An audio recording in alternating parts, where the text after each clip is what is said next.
जय गुरु जी, शुक्राना गुरु जी। आज हम गुरु जी की कृपा से दिव्य आबा का चैप्टर 50 पढ़ने जा रहे हैं। गुरु जी ने मेरा जीवन संजोया। मेरे जीवन में इस संसार का कोई अर्थ नहीं रह गया था। सब कुछ अस्पष्ट था। जीवन अति निराशजनक और असंतुलित हो गया था। मैं अपने आत्मविश्वास के साथ साथ रुचि और उत्साह खो चुकी थी। संशय में थी कि पुनः पहले जैसे कैसे जी पाऊंगी। जीवन के अमूल्य वर्ष ऐसे ही व्यर्थ व्यतीत हो रहे थे। मैं एक अति कटु अनुभव से गुजरी थी। एक भयंकर कार दुर्घटना ने मुझे असहाय कर दिया था। 2 मास अर्ध चेतनावस्था में रहकर अनेक स्टेरॉइड और अन्य औषधियाँ खाते हुए अनगिनत परीक्षण रोज सुइयों और ग्लूकोज की बोतलों के साथ सारांश में यह मेरा जीवन था। दुर्घटना में मेरी गर्दन की धमनियाँ फट गई थी। रक्त की कमी थी और मैं क्षीण थी और मुझे पक्षाघात हो गया था। 14 वर्ष पूर्व ऐसे रोगी को समुचित उपचार मिलने में भी समस्या थी। एक वर्ष से अपने विद्यालय नहीं गई थी। मेरी सहेलियां मुझे दुर्दशा देखकर रो पड़ती थी और मैं स्वयं शीशे में भय के कारण अपना क्षतिग्रस्त चेहरा नहीं देख सकती थी। जीवन के ऐसे कठोर समय से गुजरते हुए अचानक ही ईश्वर स्वरूप गुरुजी ने मेरे जीवन में प्रवेश कर उद्धार किया। उनकी कृपा प्राप्त कर मैं आनंद लोक में प्रवेश कर गई। मेरे समक्ष खड़े होकर खुली बाहों में उन्होंने मुझे संरक्षण दिया, मानो मुझे विपदाओं से बचा रहे हों। उस समय से अब तक वह मुझे सुमार्ग पर अग्रसर करते रहे हैं। गुरुजी ने मुझे पुनः इस संसार का आभास करवाया है और थोड़े ही समय में मुझे स्वस्थ कर दिया। अपने परिवार में मेरी माँ और मैं गुरुजी से सबसे पहले मिले। उस एक दर्शन ने हमारा जीवन बदल दिया। जालंधर में गुरुजी के मंदिर में वह एक कदम स्वर्ग में प्रवेश करने के समान था। हमारे पहले दर्शन में गुरुजी ने आभास करा दिया कि वह स्वयं परमात्मा है। गुरुजी ने हमारे जीवन के भूत वर्तमान के सब पृष्ठ खोलकर हमारे सामने रख दिए, जिनका बोध केवल स्वयं को होता है।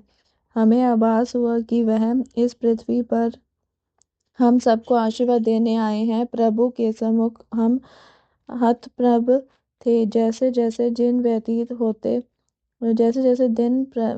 होते गए, गुरुजी हम पर दया करते रहे। उनके आदेश पर मैंने अपनी औषधियों का पिटारा छिपा दिया, चिकित्सकों के पास जाना बंद कर दिया, कोई शल्य क्रिया नहीं करवाई और हाँ, मैं पहले जैसे ही शारीरिक और मानसिक रूप से स्वस्थ हो गई। चिकित्सकों ने स्वस्थ होने के लिए 4-5 वर्ष का समय बताया था, किंतु गुरुजी की कृपा से यह 2 मास में संपन्न हो गया। गुरुजी से मिलने के 2 मास के अंतराल में ही मेरे बालों का झड़ना बंद हो गया और पुनः सामान्य हो गए।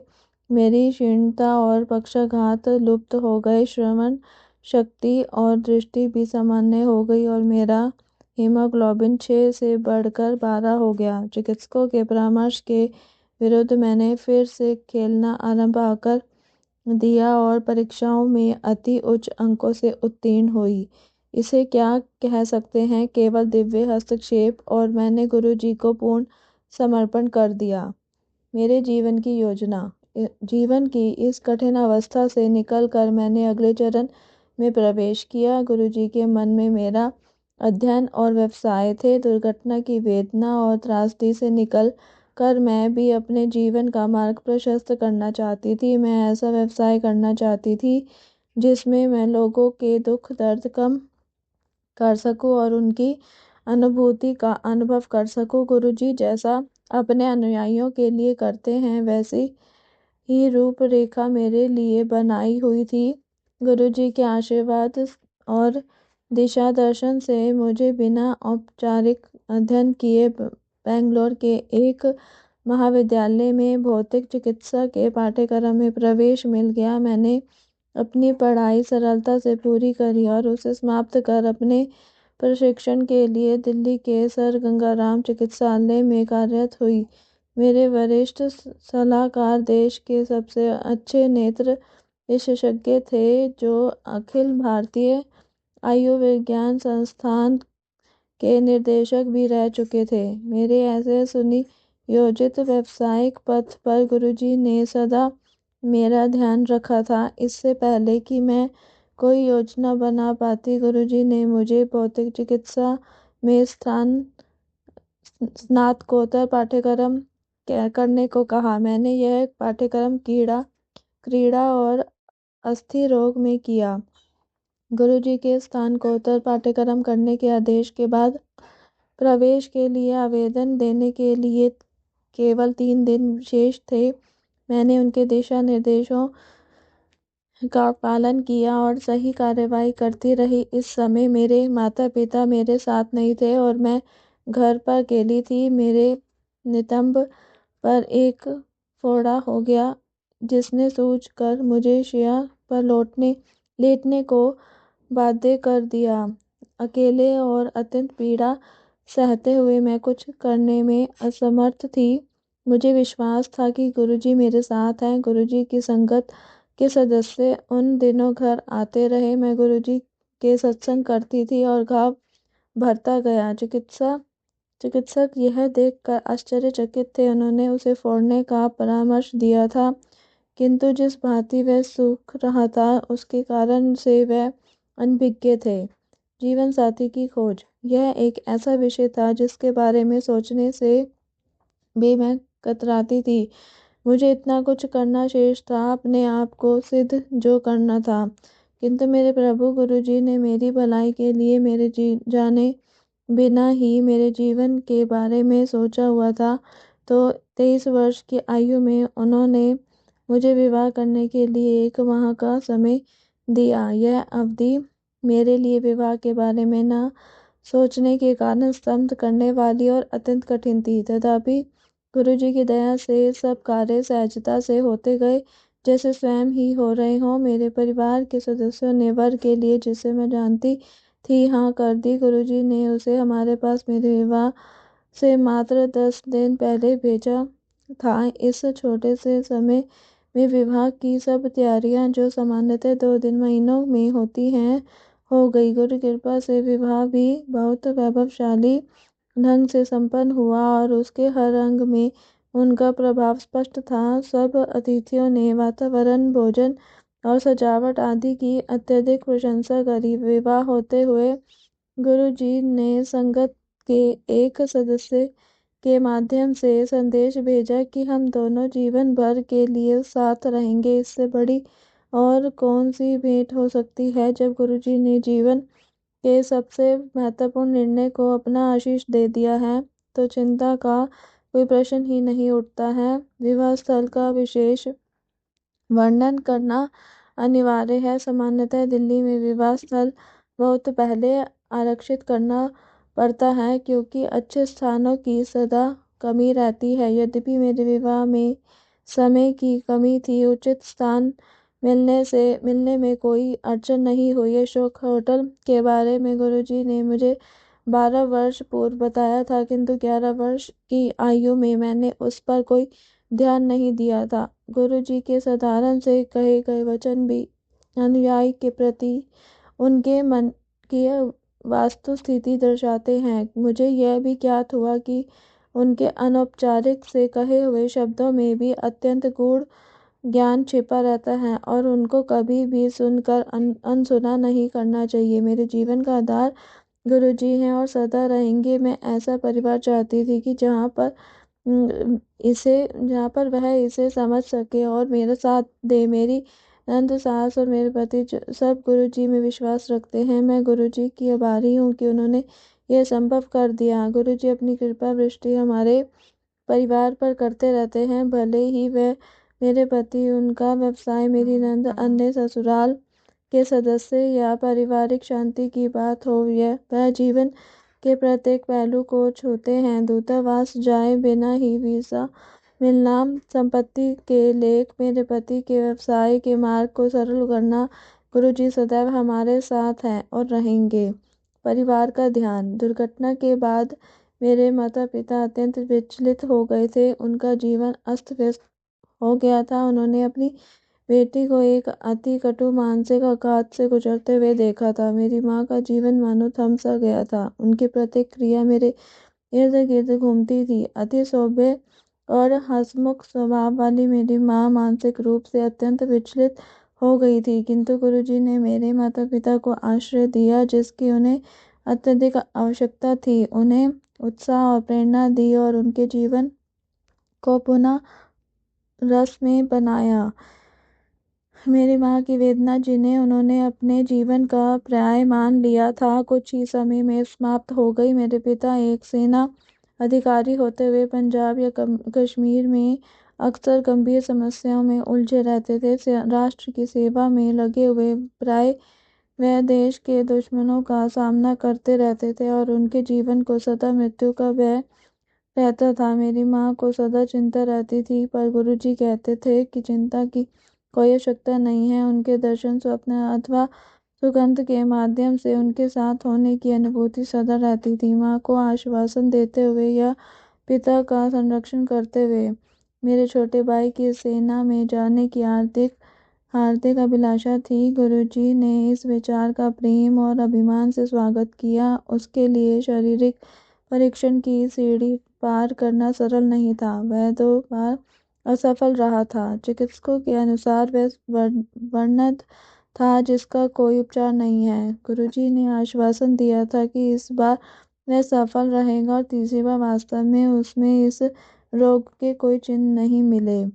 अचंबा, अचंबा और अचंबा। हम गुरुजी के दर्शन के लिए बीकानेर से दिल्ली आए थे। हमें रात्रि 9 बजे की गाड़ी से बीकानेर लौटना था, जो वहां प्रातः 8 बजे पहुंचती है, किंतु गुरुजी के मंदिर से उनके आदेश के बिना जाने का प्रश्न ही नहीं उठता है। हम गुरुजी के सम्मुख बैठे हुए थे। उन्हें पता था कि हमारे लिए क्या उचित है। समय गुजरता जा रहा था। अंत में उन्होंने हमें 10 बजे जाने की आज्ञा देकर 11 बजे की ट्रेन से जाने के लिए कहा, जिससे हम कुछ समय बचा सकें। इतने प्रबंध के बाद हमारी गाड़ी बीकानेर स्टेशन पर प्रातः 8 बजे ही पहुंच गई। इतने समय की बचत के कारण हम अति प्रसन्न थे। अचंभे की बात है कि 8 बजे वाली ट्रेन हमारे पहुंचने के बाद 9 बजे वाली पहुंची। उसे धुंध के कारण देरी हो गई थी। तब हमें पता लगा कि गुरुजी ने हमें क्यों रोका हुआ था। गुरुजी ने मेरे पिता की वृत्ति का भी ध्यान रखा और सदा करते रहेंगे। जब भी मेरे पिता को आवश्यकता होती है, गुरुजी उनके साथ होते हैं। कार्यरत रहते हुए उतार चढ़ाव आते रहते हैं और इसमें अक्सर योग्य अधिकारी का नुकसान होता है। मेरे पिता के सेना में रहने के कारण स्थानांतरण और परिवार को स्थायी रखने की समस्या सदा रहती थी। दुर्घटना के बाद मेरे पिता के पहले दर्शन पर गुरुजी ने मेरे पिता के मन में दुर्घटना के अवसर पर गुजरती हुई प्रत्येक बात बता दी। उन्होंने बताया कि मेरे पिता ने उस समय दुर्घटना को रोकने का कितना अथक प्रयास किया था, यह केवल मेरे पिता को पता था। गुरुजी हमारे प्रभु को इसका ज्ञान होना ही था, यद्यपि वह उस समय वहाँ नहीं थे और हम उन्हें जानते तक नहीं थे। मेरे पिता कई वर्षों से पीठ दर्द से पीड़ित थे। उन्हें बैठने या उठने में कठिनाई होती थी, क्योंकि हम गुरुजी के पास और गंभीर समस्या लेकर गए थे। ये छोटी मोटी बातें हमने उनसे नहीं कही थी, किंतु ईश्वर को सबका ज्ञान होता है। अतः एक दिन उन्होंने मेरे पिता को बुलाया और कहा कि चलिए आपके स्पॉन्डिलोसिस का उपचार करते हैं। रसोई से एक चम्मच को उन्होंने मेरे पिता के मेरुदंड के दोनों ओर ऊपर से नीचे तक ले गए और उनकी पीठ थपथपाकर बोले कि उपचार हो गया। उस दिन से मेरे पिता को वह समस्या फिर कभी नहीं हुई है। जब मेरे पिता 1994-95 में कर्नल थे, पूरे प्रेम सहित गुरुजी ने उनको कहा कि उन्होंने उन्हें मेजर जनरल बना दिया है। सेना में पदोन्नति के लिए हायर कमांड या लोक डिफेंस मैनेजमेंट में से एक पाठ्यक्रम कोर्स करना आवश्यक है। अत्युत्तम अधिकारी होते हुए भी मेरे पिता का इन दोनों में से किसी में भी नामांकन नहीं हुआ। उस समय वह लेह में एक ब्रिगेड के उप कमांडर थे। उनकी ब्रिगेड को आतंकवादी समस्या से जूझने के लिए कश्मीर भेजा गया। गुरुजी की दया से वहां पर उनकी सेवा इतनी प्रशंसनीय रही कि मेजर जनरल तक की पदोन्नति के लिए उनका मार्ग प्रशस्त हो गया। वहां से उनको राष्ट्रीय रक्षा कॉलेज के लिए नामांकित किया गया। हायर कमांड या लॉन्ग डिफेंस मैनेजमेंट कोर्स के बिना वह अकेले ऐसे ब्रिगेडियर थे। उनकी पदोन्नति भी चमत्कारिक है, क्योंकि आर्टिलरी में केवल 3 ब्रिगेडियर ही मेजर जनरल पद के लिए चुने गए। मेरे पिता जालंधर में थे और उनकी रेजिमेंट को नसीराबाद जाने के आदेश आए। गुरुजी बोले कि परिवार को अगले 6 मास तक कहीं जाने की आवश्यकता नहीं है। मनुष्य होने के कारण हमने उनकी अवहेलना की और वहां जाकर स्कूलों में प्रवेश ले लिया। पता लगा कि उन विद्यालयों का वातावरण अत्यंत निराशाजनक था। हमें बिना कुछ प्राप्त किए खाली हाथ ही वापस आना पड़ा। उसके तुरंत बाद पंजाब में अत्यधिक वर्षा हुई, जितनी संभवतः पहले कभी नहीं हुई थी। मेरे पिता की रेजिमेंट को वहीं पर 6 मास और रुकना पड़ा। इसे क्या कहेंगे, अचंभा ही अचंभा। एक रात हम अपनी नई इंडिका गाड़ी में वापस घर आ रहे थे कि अचानक कार के गियर में समस्या आ गई और वह तीसरे पर अटक गया। हम में से किसी को भी इस कार के बारे में कुछ नहीं पता था, अतः मेरे पिता ने उसी गियर में गाड़ी चलाई। चलते रहने के लिए 40 किलोमीटर की गति रखना अनिवार्य था। गुरुजी का नाम लेकर हम चलते रहे। उस 13 किलोमीटर के मार्ग पर अनेकों लाल बत्तियों के होते हुए भी हमें कोई रुकावट नहीं हुई। अंत में घर के पास गायों का एक झुंड बैठा हुआ था। मेरे पिता को लगा कि अब तो गाड़ी रुक जाएगी। अचानक वह सब गायें उठकर एक किनारे हो गई और कार निकलने के बाद वही सड़क पर आकर बैठ गई, जहां सूर्य सदा प्रकाशमान रहता है। जिस दिन मेरी माँ ने गुरुजी के दर्शन किए वह उनके लिए सबसे बड़ा दिन रहा है और वह उसे कभी भी भूल नहीं सकती। कार दुर्घटना के बाद हमारे हितैषी गुरुजी के पास जाने के लिए कहते थे। मेरी माँ में धार्मिक प्रवृत्ति का अनुभव था, अतः वह नहीं जाती थी। एक दिन उनकी एक मित्र जो गुरुजी की भक्त भी थी, प्रातःकाल उनके पास जा रही थी। मेरी माँ के मन में अनेक विचार उत्पन्न हुए। क्या इसे कुछ और करने को नहीं है? घर के सब काम छोड़कर यह ऐसे कैसे जा सकती है? इस युग में भी यह बाबा और संतों के चक्कर काट रही है।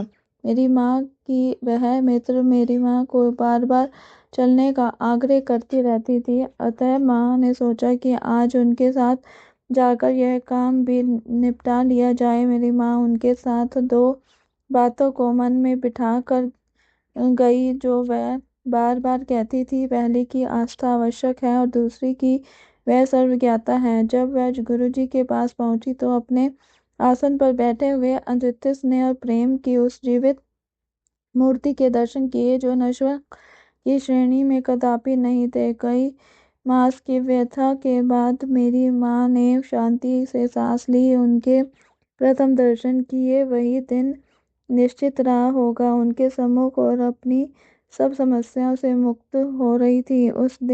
उस शुभ दिन के उपरांत बीते दिनों को भूलने का सिलसिला शुरू हो गया। बुध ट्रेन में यात्रा।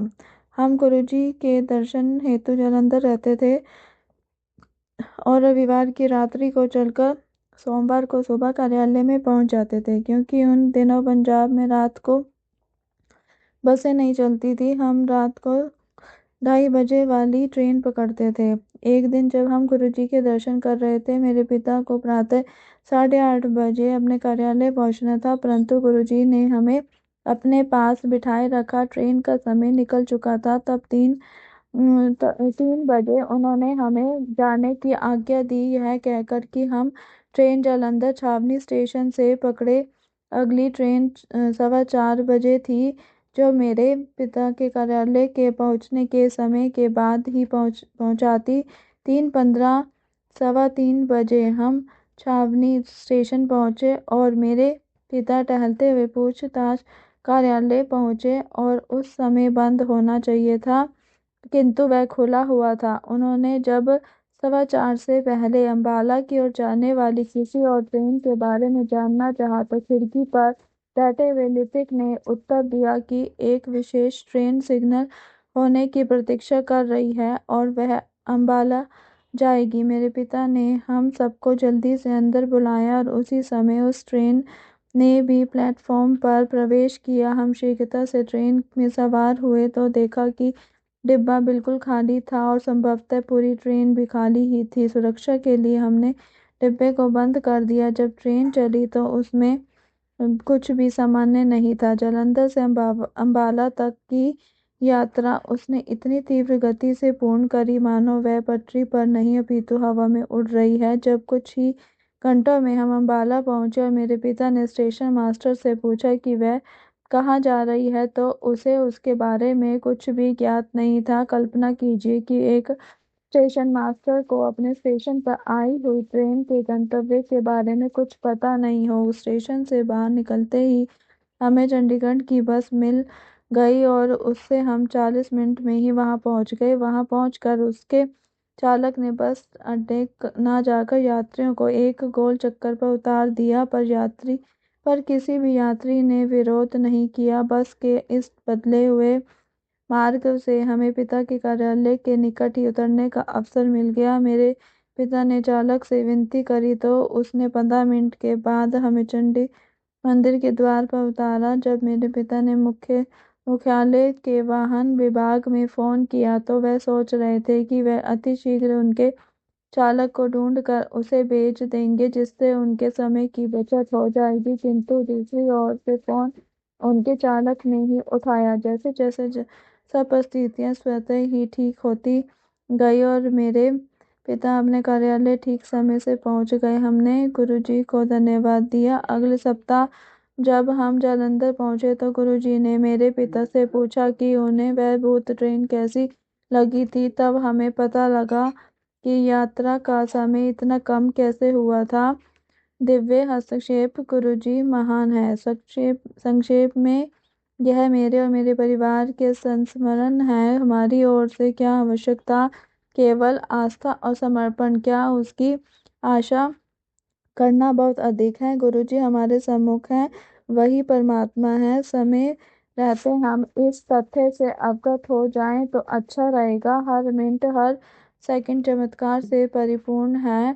कहने को अभी भी बहुत कुछ शेष है। सबको आकार इस आनंदमय संसार और प्रभु प्रेम को प्राप्त करना चाहिए। वह हम सबको बुला रहे हैं, हम किसकी प्रतीक्षा कर रहे हैं? जय गुरु जी, शुक्राना गुरु जी। इसी के साथ दिव्य आबा का ये चैप्टर समाप्त होता है। कल हम दिव्य आबा में पढ़ेंगे वास्तविक संपदा के स्वामी। जय गुरु जी, शुक्राना गुरु जी। मेरी वॉइस में अगर किसी को अच्छा लगे तो चैनल को शेयर, लाइक और सब्सक्राइब करना ना भूलें।